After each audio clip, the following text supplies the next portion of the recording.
lesson, we learned about X and Y coordinates in Scratch. We also understood that whenever we want a sprite to move to a different position on the stage, we simply change its X and Y coordinate values. In today's tutorial, we are going to build a small, interesting project using that concept. If you're already signed in into Scratch and have created a new project, so let's get started together. First, we'll add a new backdrop. So, click on Choose a Backdrop, and for this project, we'll be selecting the background as baseball 2. Next, we'll add a new sprite by clicking Choose a Sprite, and we'll select a sprite. So we go to Choose a Sprite, and since we've selected baseball, so we can select a batter. Now, here's what we're going to create. A batter will start at the home plate area. Then we move to the first base, the second base, the third base, and finally return to the home plate. So this will help us understand how coordinates they control a sprite's movement. But before we begin coding, let's make a few adjustments. Now I have placed the sprite at the home plate area and at this position. So please, in your project also, you can place the sprite at the home plate position. Next, we'll reduce its size because it is looking too big as compared to the stage area. So here we can change the size and make it a little smaller. So I'll give the size as 80. So now our sprite is a little smaller in size. Now, it's time to make the sprite move. In Scratch, there are two different blocks that we can move a sprite to a specific location.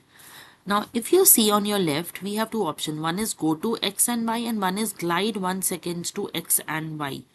Go to X and Y instantly teleports the sprite to a new position, and glide smoothly animates the movement. We'll learn the difference and more about these two blocks in a later lesson, but for this project, we'll use the glide block because it creates a smooth and a realistic movement of our sprite. So, right now, my sprite, as you can see, is standing at the coordinates 170 and 39.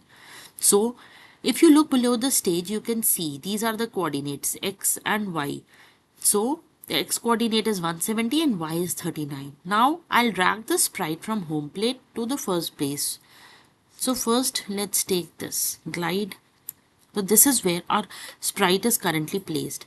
Now, when I drag the sprite from home plate to first base, you'll see all these coordinates are updated. As soon as I move the sprite, the X and Y values shown below the stage, they automatically change because the sprite is now in a different position. The new coordinates for the first base are approximately X is minus 24 and Y is 86. Now I'll drag the glide block, that is glide 1 second to X and Y, and place it below this block.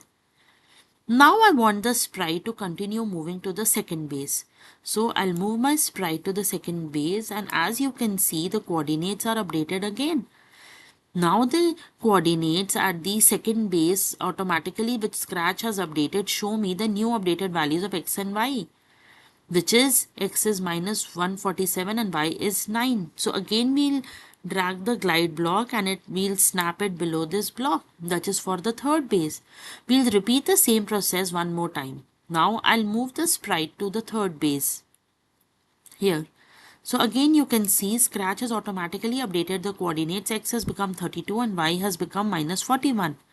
So again we'll drag the glide block below this and it snaps to the previous block. Now the only thing once more we have to do is now to take our sprite and move it back to the home plate. So again you see the coordinates are now X is 160, X is 171 and Y is 35. So again we'll snap the last glide block below it. So now we have all the movement blocks ready. The only thing left is that we have to tell Scratch now when to start the program.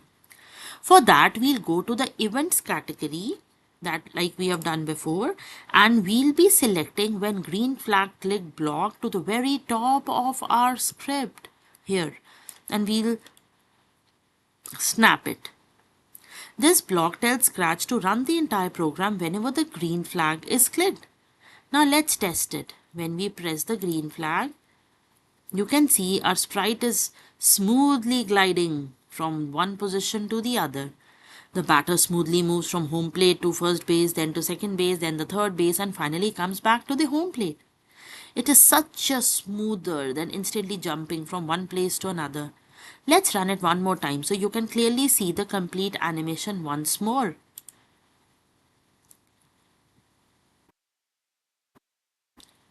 Now let's explore something else. I hope you have done till here. If you look carefully at each glide block, you'll notice that we can change three different values. First, we can change the number of seconds the movement takes, the x coordinate of the destination, and the y coordinate of the destination. Now let's experiment with the first one, that is the time.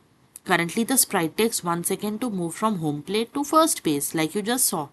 Suppose now let us change this value from 1 second to 0.5 second. So what will happen? What do you think will happen? That's right, the sprite will reach the first base twice as fast because it now has only half a second to complete this movement. Let's click the green flag and see the movement. See, it is going from home plate to first base quickly. Now if I also change the next glide block to 0.5 seconds, then the movement from first base to second base will also become very fast. Let me show you. See, from home plate to first base and then to second base, it is moving so fast. So simply by changing the values inside these glide blocks, we can completely change how our animation looks, how it feels. This gives us a lot of control over the speed and movement of our sprite. Finally, we have to save our project now, like we had done in the previous tutorial. We click on the project name at the top and rename it to any project name. Like for example, right now I have named it as Demo Project 3, or we can also give the name as Demo Project Coordinate, so that you know that this is the coordinates project. Then we click anywhere outside the text box to save the new name, and then we click save now button. So now our project is saved. Congratulations friends, you've successfully created your first coordinate based animation in Scratch using the glide block. In the next lesson, we'll continue exploring sprite movements and more exciting ways to control animations in Scratch. Thank you so much for watching, and I'll see you in the next video. Happy coding!